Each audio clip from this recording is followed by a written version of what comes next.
પતિ પત્નીનો સંબંધ એક એવા સંબંધ જેવો હોય છે જેમાં પ્રેમ સાથે સાથે તકરાર પણ હોય છે। ત્યારે પતિ પત્ની વચ્ચેના સંબંધમાં તકરાર આવવી સામાન્ય વાત છે, પરંતુ નાની નાની વાતોમાં ઝઘડો થવો એ ચિંતાનો વિષય બની જાય છે। ત્યારે આવો જ એક કિસ્સો પ્રકાશમાં આવ્યો છે। હવે મધ્યપ્રદેશના મંદસૌરની એક વિચિત્ર ઘટના સામે આવી છે। અહીં એક મહિલાએ સેલ્ફી ન લેવાને કારણે તેના પતિથી ગુસ્સે થઈને છૂટાછેડા માટે અરજી કરી દીધી હતી। અરજી બાદ મહિલા 4 વર્ષ સુધી પિયર પણ જતી રહી હતી। આ વર્ષ દરમિયાન અનેક પ્રયાસો બાદ પણ પત્ની વિવાદનો અંત લાવવા માટે આવી ન હતી।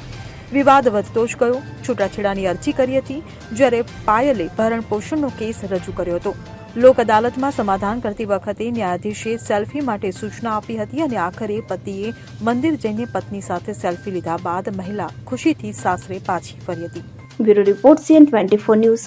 હવે જુઓ દેશ દુનિયાની તમામ ખબરો તમારી આંગળીના ટેરવે। ઉઠાવો મોબાઈલ અને Google Play Store પરથી ડાઉનલોડ કરો અમારી CN24 ન્યૂઝ મોબાઈલ એપ।